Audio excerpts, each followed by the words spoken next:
Introducing our newest investment property, The Weller. The Weller offers investors the chance to own fractional shares in a brand new income-ready property in Wake Forest, North Carolina, one of the fastest growing suburbs of the Raleigh Metro. Just 18 miles from downtown Raleigh, this home is perfectly positioned near major highways, employment centers, schools, parks, retail hubs, fueling long-term tenant demand.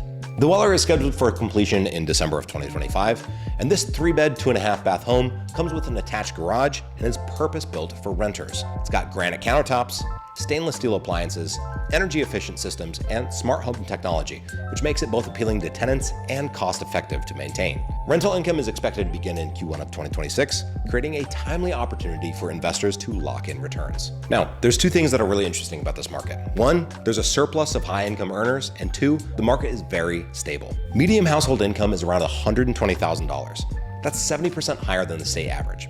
And more than half of the residents hold a bachelor's degree or something higher. Many of them are high-earning professionals that are drawn from either Washington, D.C. or other major metro areas. So housing demand remains strong, with home values nearly doubling since 2013 and a 10-year average growth rate of 6.1%. So with its prime location, affluent tenant base, and growing infrastructure, The Weller represents a turnkey investment designed for both reliable rental income and long-term appreciation. Check out the marketplace to learn more about The Weller.